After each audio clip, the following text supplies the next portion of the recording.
O Tribunal Federal da 4ª Região reconheceu o juiz Eduardo Apio como suspeito na Operação Lava Jato e anulou todas as decisões dele. A decisão é da última quarta-feira. Apio está afastado de suas funções desde maio deste ano, vocês se lembram, por uma decisão do próprio TRF. Ele ficou à frente da 13ª Vara Federal de Curitiba, logo após a saída do ex-juiz Sérgio Moro. No mesmo dia em que Apio foi declarado suspeito, o ministro do Supremo Tribunal Federal, Dias Toffoli, invalidou todas as provas do acordo de leniência da Odebrecht. O Apio é aquele cara que tem a senha Lula, não é não, maninho?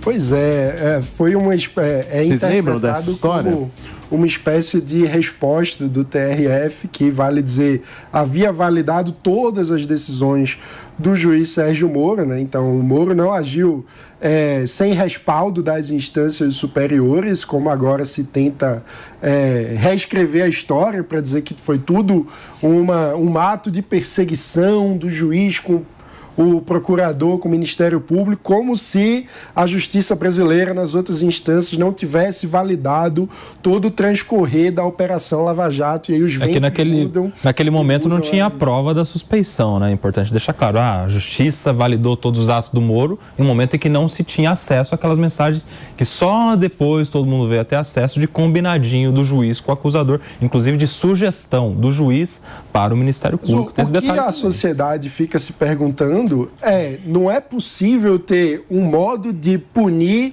eventuais excessos e preservar a sociedade dos criminosos que de fato cometeram crime. É que quando preservar a sociedade, nesse caso, seria preservar a prova ilícita. E aí a gente preservar uma prova ilícita e um processo nulo é antidemocrático, para não dizer mais do que vira isso. Uma situação em que você coloca tudo no mesmo bolo, diz, foi tudo ilegal. E por mais que tenha tido excessos que precisam ser reformados, de fato, porque a justiça precisa funcionar rigorosamente dentro da lei, e disso ninguém discorda, mas o ponto a gente vai fazer de conta, de fato, como país, que nada aconteceu. Agora, as empreiteiras que corromperam o sistema político brasileiro, tem jeito, foram sócias dos maiores escândalos de corrupção, vão voltar a participar da licitação. Tem jeito, você sabe como se nada tivesse acontecido. São 11h43 para vocês chegaram agora. A gente está repercutindo um pouco a decisão do TRF4 de anular todas as decisões de Apio enquanto era juiz, e inclusive declarando como suspeito. Fala, Nelsinho. Tem jeito. Seria, por exemplo, mexer no tanto de prescrição dos crimes de corrupção, ou tornar imprescritível, ou colocar muito tempo, décadas de prescrição, e aí qualquer nulidade faria o processo retornar à origem e ser o acusado processado e condenado, se for o caso. Porque o problema aqui não é a anulação, é que anula, mas daí agora já caducou, né, na palavra popular, apesar de não ser a mais técnica. Faz parte do Estado Democrático de Direito. As pessoas têm que ter uma previsibilidade. Mas a gente tem algumas exceções que são imprescritíveis. Agora, foi o caso da Odebrecht, por exemplo, essas questões processuais se arrastam desde a ditadura. Sim. Não é de hoje que a Odebrecht é acusada e tem provas robustas de que se trata de uma empreiteira símbolo do chamado capitalismo de Estado. Isso aí foi resposta política do TRF4, né? Exato. Tá visível. E técnica também. Mas vocês entendam que vem a acontecer muito próximo, inclusive, da decisão. Você fala o time, né? Claro. Bem perto da decisão. É óbvio. Pode ter um aspecto técnico envolvido, mas isso tem que esperar se o STF não vai reconsiderar as decisões do Apio também, né? Também tem essa. A decisão cabe recurso, né? Tá no TRF ainda. Vai para STJ. STF, a tendência... Você acha que eles podem reconsiderar? Com certeza, com certeza. Agora, eu entendo o que o Mano fala, né? Para a sociedade em si, que viu, anos atrás, dinheiro sendo devolvido por corrupção, empresários assumindo o roubo não foram e a corrupção, 50 centavos, né? Mais bilhões de reais, né, que foram devolvidos para o cofre público. É difícil para a sociedade entender por que as provas estão sendo desconsideradas e por que as pessoas estão sendo absolvidas. Mas é importante que a sociedade entenda também que não há caminho fora do Estado Democrático de Direito. É importante Ministério Público, é importante juízes observarem a legislação, observar o ordenamento jurídico. Não cabe Ministério Público e juiz combinarem atuação um com o outro para prejudicar a defesa. Isso é errado, isso é errado. A resposta para isso, infelizmente, é a nulidade dos atos processuais. Esse ponto é essencial, mas a gente também não pode fechar os olhos para o fato de que na democracia e numa economia de mercado séria, também não se pode combinar o jogo entre quem participa de uma licitação, uma empreiteira corrupta, e o governo através de propina. E isso acontece sistematicamente há décadas nesse país, distorcendo tanto o funcionamento eficiente da economia como a própria lógica da democracia liberal. Porque quando pessoas corruptas, através de propina, mudam as prioridades políticas, isso é uma sabotagem da própria democracia. Aí é que tá, mas corrupta sem ser condenada, ou ser condenada por um juiz que agiu ilegalmente, e a gente vai considerar corrupto só porque eu acho que é corrupto? Não é porque eu acho que é corrupto, é porque tem uma imensidão de provas. Mas não foram avalidadas pela justiça. Porque, entendeu? Essa que é a questão. Eu não sou jurista. Vocês estão discutindo o processo. Exato. O fato. O fato é que houve corrupção, que o dinheiro foi devolvido. Mas daí é desrespeitar a instituição, né? Que são corruptos. Mas aí é desrespeitar a instituição, né? Porque quem pode dizer que alguém é corrupto é a justiça, é o judiciário. E uma vez que não há esse decreto judicial...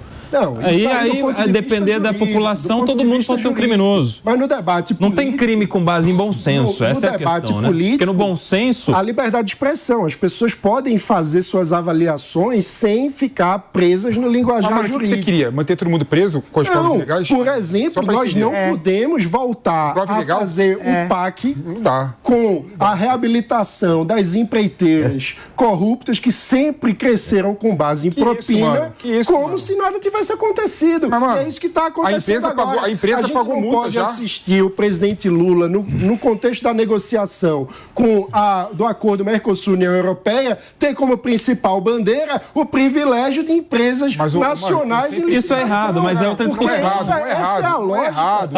Essa é a lógica toda. Eu sempre defendi isso, mesmo durante a Lava Jato, que eu achava que as empresas tinham que ser poupadas. Durante a Lava Jato. Mas é um absurdo. É um absurdo. Empresas que se baseiam mas a empresa não é a empresa que rouba, mano. Não é a empresa que rouba. Quem rouba são os executivos que estão cuidando da empresa. Também é. Mas veja, quando não é isso, você poupa, um lugar do mundo acontece confortável. Como é que você poupa a empresa? Se a empresa inteira tá na lama. Existe um caso paradigmático de combate à corrupção nos Estados Unidos contra o Walmart, por exemplo, que o Walmart teve um caso de corrupção no México bilionário. O que os Estados Unidos fez? Mandou uma multa altíssima para o Walmart, então o Walmart teve que trabalhar ainda mais, ser mais eficiente, gerar mais dinheiro, divisas para o governo dos Estados Unidos para poder pagar a multa. Segundo, mandou todos os executivos embora e mandou acabar com o departamento de compliance. Faça uma comparação. Dava para a gente fazer a mesma coisa no caso das empresas da Lava Jato. Não dá, sabe por quê? Porque tem muitas dessas empresas cujo faturamento depende praticamente exclusivamente da receita do Estado. São empresas que foram construídas em torno da lógica da propina. Empresas que prosperaram. Mas as pessoas que roubaram, que comandaram a empresa nessa época. Mas a empresa é importante para gerar emprego, é importante para gerar a capacidade técnica dos engenheiros e dos trabalhadores da Odebrecht e de qualquer outra empreiteira não evapora quando você acaba com o CNPJ. Mas acabou. No caso evaporou. Se há demanda... O caso evaporou. Por diversas outras questões, porque ao mesmo tempo... Não, é por essa questão mesmo, não é por outra. Nós assistimos uma recessão brutal da economia brasileira, inclusive causada pelo mesmo modelo que a gente está falando, que é um modelo do Estado indutor da economia, com obras gigantescas, como se o dinheiro não tivesse limite, que acaba endividando o país e quebrando a economia. Maninho, é assim no mundo todo. O país desenvolve assim, cara. Plano Roosevelt nos Estados Unidos. Não é assim. Pode pegar todos os modelos de desenvolvimento do Estado. Em todo momento é o Estado indutor do desenvolvimento. Não, é preciso ter estabilidade jurídica. Peraí, mano. Entre outras coisas, a gente precisa que a economia funcione com empresas eficientes em prestar serviço e não em comprar político. Calma aí, mano. Mas tá errado. Comprar político tá errado. Mas a empresa não comprou o político, mano. Quem comprou o político foi o executivo da empresa. A empresa não comprou político. Ela comprou um prédio inteiro, querido. Não, pelo amor de Deus. Cheio de política. A Odebrecht merecia, cara, ser o orgulho do Brasil, cara, do mundo. Que é isso? Pelo amor de Deus. Pelo amor de Deus. Que é isso? Nelsinho, você ia fazer alguma pergunta? Você tava meio nervoso. Fica à vontade. Eu tô calmíssimo, mano. Não tá nervoso. Mano, então, disso tudo, tem que punir mesmo com prova ilegal. Não estou dizendo isso. Ué. Eu estou dizendo do ponto de vista de política pública. Por exemplo, a gente não pode, da política brasileira, a gente não pode olhar para trás e fazer de conta, vamos apagar tudo que aconteceu. Logo, vamos... Vamos, por exemplo, criar licitações com concorrência internacional. Vamos mudar os modelos de contratação. A gente não pode fazer de conta que nada aconteceu, reabilitar as mesmas empresas corruptas e daqui a 5 anos... Você está misturando os assuntos, na verdade. Como assim? Tem um assunto que é o seguinte, um projeto aí que visa dar uma preferência para aquelas empresas que devem ao Estado, muitas dessas condenadas e que depois teve as condenações anuladas e tal. Isso, de fato, vai contra um princípio da concorrência. Vai contra a concorrência, vai contra a licitação, vai contra a lisura que uma empresa tem que ter para contratar com o Estado. Outra coisa é reabilitar essas empresas para que, estando aptas, entrem na concorrência e voltem a contratar com o serviço público. Uma coisa é uma coisa, outra coisa é outra coisa. Na primeira questão eu concordo contigo, mas na segunda, meu amigo, se não tem nenhuma condenação válida, que ainda subsista tudo que aconteceu, essa empresa é inocente, entre aspas, e deve se valer de todos os benefícios que qualquer outras empresas. Assim, o acordo da Inês Odebrecht continua válido. A Odebrecht, ela reconheceu a corrupção na Lava Jato. O que o Toffoli decidiu é que a prova que compõe o acordo de leniência dela seria imprestável. Isso. Então são coisas diferentes. Usar a prova do acordo de leniência da Odebrecht para condenar político, isso é imprestável. Mas o acordo de leniência da Odebrecht continua válido. Ninguém anulou com o juiz da Odebrecht agora. Mas sem prova, meu amigo, você tá brincando, né? Mas a Odebrecht confessou o crime, veio a público, teve nota em jornal dizendo a Odebrecht errou, pede desculpas à sociedade. Meu amigo, confessar para um juiz incompetente é a mesma coisa que confessar para ninguém. Essa é a questão. Confessou para um juiz que depois foi considerado incompetente territorialmente primeiro, depois incompetente por suspeição e tal. Não pode aceitar como se a origem é nula, tudo que vem depois é nulo. Tem uma teoria que é a do fruto envenenado. Se a raiz da árvore é envenenada, o tronco é envenenado, a folha é envenenada, o fruto é envenenado.